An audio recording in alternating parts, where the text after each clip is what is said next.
the West and white. Opening moments here. Here's Berg with his first shot.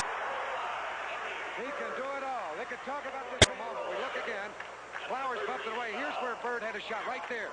He had his back turned. Now he leans in.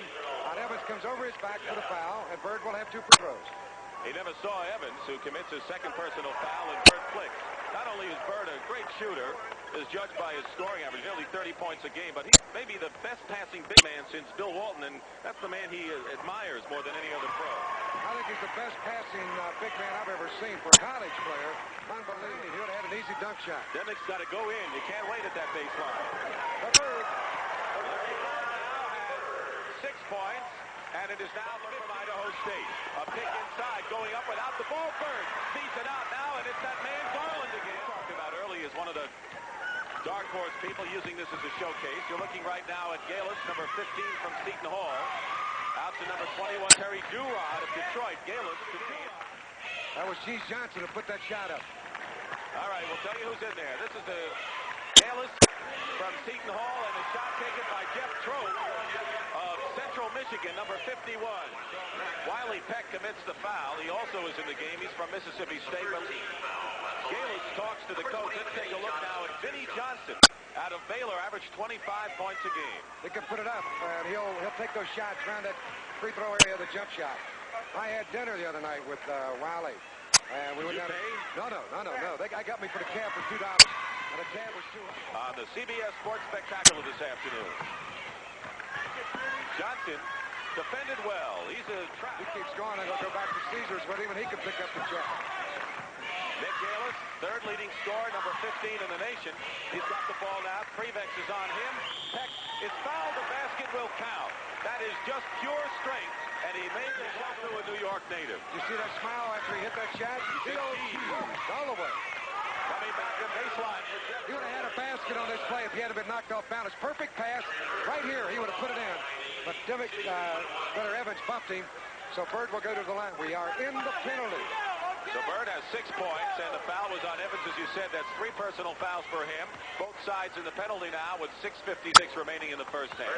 Bird hits the first shot. Don't forget next week on the CBS Sports Spectacular, Minnesota Fats. In Money Players Shootout against Allen Hopkins. Also, yeah, well, I'll tell you something. Hopkins excited about our trip to China, April 21st and April 28th. We will cover other sports as well. His favorite player, Bill Walton. You know, Bird did go around for a while to a lot of cities saying that I'd like to play in L.A., I'd like to play in New York, I'd like to play in Phoenix. His reason being, he said, I don't care where I'll play in any one of the NBA cities. 20 seconds to go in the first half. McKeskey can't handle it. A bad pass. Nick Galis, number 15 of Seton Hall, passes inside. Good pass to Wiley Peck, and Galis thread the needle there. Beautiful pass. Interior passing. That's the toughest pass to make, and he penetrated, dumped it off perfectly. Ollie Matson Jr. Let's see it again. That's Galis' pass underneath. Watch Wiley muscle it up. But the whole play was made by Galis as he penetrated on the play. The little guard from Seton Hall with the assist.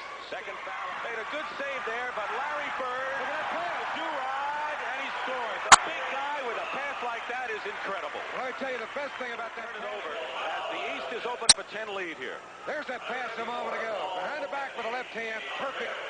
Right on the money for layup. And the goal. There's a look at it again. He gets 2 assists within 5 seconds. What a play. He got to shoot the technical. That was Foster, the coach of the East, getting up off the bench. 11 points for Larry Bird.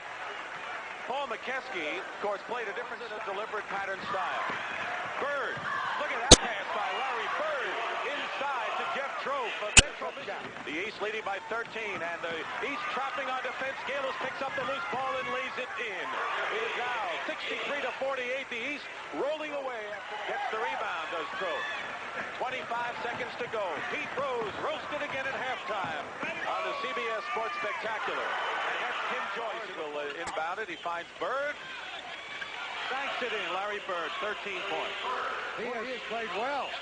Here's the Bird cutting through, taking a pass, turning, facing, squaring his shoulders, and banking a shot through. Perfect execution of it. Bird goes in the corner to Galis. He was the 3rd leading scorer in the country. Dumped it off. Good. You stop coaching out there and let Ted make those decisions. Jump ball. Come on, I got a good record. I've never lost a game. Jump ball now. Galis and Butler, and it's going to be controlled by the East. King. That is all over Reggie King. He is playing both ways. Tremendous style today. Galen was defended. He knew he was guarded closely, wanted to draw the foul, and that's precisely what he did. Nick Galis on the feed from Reggie King. They've never gotten a shot away if he hadn't double pumped. Defensively, he was shut down, but with the second effort, he drew the foul. 81% career from the line. He'll have 2 free throws coming. You know, there are a lot of great players playing at all levels. I think that Calvin Knapp's the best example of that. Sidney Moncrief and the Larry Birds. But what about the Vinnie Johnsons of Baylor that some of the pro scouts may know, but let's see how he plays against some of the other good ones. Calvin Knapp and Wiley Peck. A good example last year, Maurice Cheeks had a great game in this game, went on and with great success with the 76ers. We talked about that, Ted, in the pregame, and you're absolutely correct. And again, this game, I would have to think Wiley Peck would be in contention for the most valuable player. He's not really gotten on nationally. Galis hits the free throw, 72-57. Outside, Demick trying to find an opening. Knocked away by Galis and a steal, but look at Butler get back on defense. Galis goes up, misses the shot. They try to stuff it. He is also back, number 23, and he's been a big man for the East team. Larry Bird hits from outside. What a touch. Gentle lineup with Krivak. Galis goes in, it drops for him. Galis scores for the East, and it's 88-75, and they open it up from the corner. Evans. Stolen by Galis. Lead pass. Dudley Bradley stuffs it through. That name again, Dudley Bradley. He held inside, and that's where it went. Larry Demick scores. 17-point lead. That's MVP in this game. It is not easy to do that. No, it isn't. There have been some great performances, but no one has really stuck out that much more than the others. Larry Bird lays it up and in. All-Star game, the 8th annual Pizza Hut Classic. And Larry Bird has been named most valuable player in the game. Thank you, Ted Owens, the head coach in Kansas, and Rod Hudley. Dick Stockton saying so long from Las Vegas. The CBS Sports Spectacular is a presentation of CBS Sports.